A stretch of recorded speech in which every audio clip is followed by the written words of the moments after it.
এই 2 দিন হয় বাংলাদেশের কিশোরগঞ্জের একজন নেতা, পুরান নেতা, বুড়া নেতা, এই পর্যন্ত কয়েকবার ডিগবাজি দিছে, দল বদলাইছে, এই পর্যন্ত বহু দল বদলাইয়া, তাইলে প্রকাশ্যে টকশোতে আপনার 2 দিন আগে এই অসভ্য বেয়াদব প্রকাশ্যে সারা পৃথিবীকে সামনে রেখে ওলামায়ে কেরামকে তুচ্ছ তাচ্ছিল্য এবং ব্যঙ্গ বিদ্রুপ করেছে।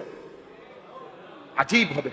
সে বলছে আমরা 500 টাকার মৌলবী, আমরা 1000 টাকার নাকি মৌলবী, আমগরে 500 টাকা দিলে আমরা ওয়াজ বদলায় ফেলি, আমরা ফতুয়া বদলায় ফেলি।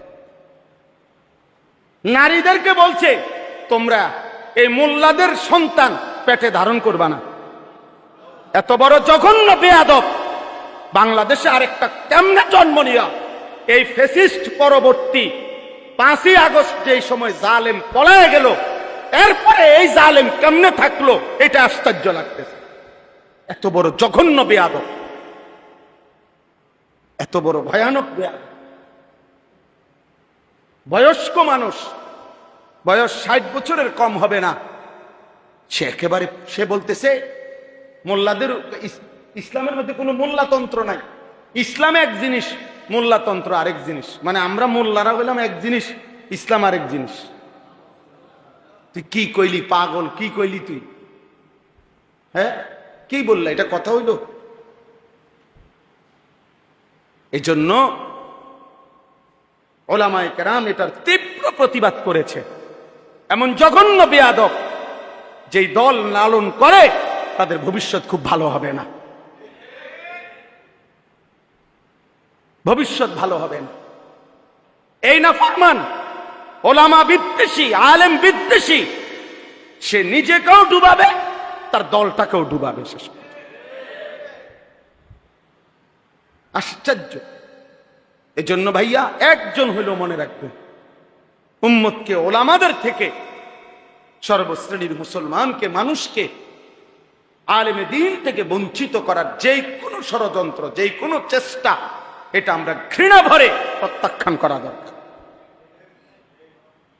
এজন্য আপনাদের কাছে আমার অনুরোধ রইল, ওলামায়ে কেরাম যুগ যুগ ধরে আপনাদের কাছে দ্বীন পেশ করে, আল্লাহর কোরআন পেশ করে, রাসূলের সুন্নাহ পেশ করে।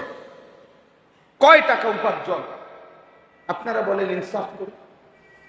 একজন মসজিদের ইমাম, একজন মসজিদের মুয়াজ্জিন, একজন মাদ্রাসার উস্তাদ, কয় টাকা উপার্জন তার?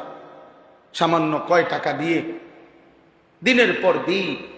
আমার একবার দাউদকান্দিতে এক মসজিদের ইমাম সাহেব, বিশ্বাস করেন কত আমনের মতো বয়সী হবে, বয়স্ক মানুষ, ইমাম সাহেব আমারে জড়ায় ধরা একদিন আমারে বলতেছেন যে হুজুর আমি আজকে 26 বছর এই মসজিদে ইমামতি করি, অল্প কয়টা বেতন পাই।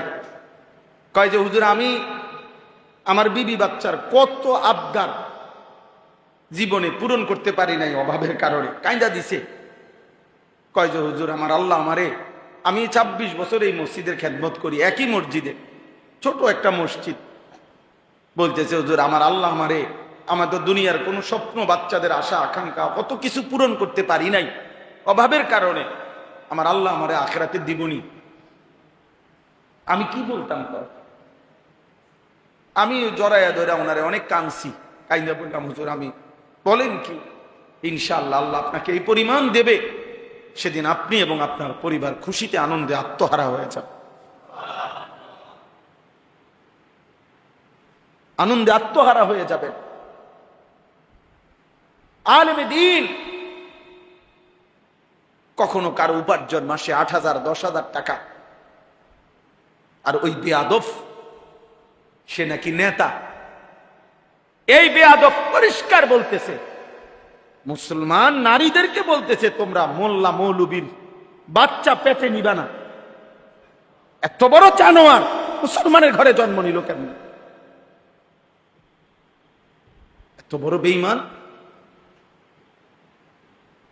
কি পরিমাণ আশ্চর্য কথা! চিন্তা করে দেখ, নারীর মর্যাদা, নারীর অধিকার, ওলামায়ে কেরাম এ ব্যাপারে কিচ্ছু বলে নাই, বলছে কোরআন সুন্নাহ বিরোধী নারীর অধিকারের নামে যে প্রস্তাবগুলো দেওয়া হয়েছে এগুলো প্রত্যাখ্যান করছে। কথা বলেন না কেন?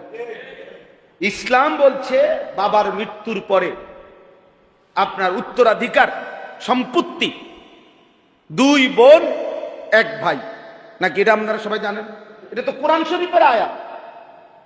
তো ওরা বলতেছে না, এটা সমান করতে হবে।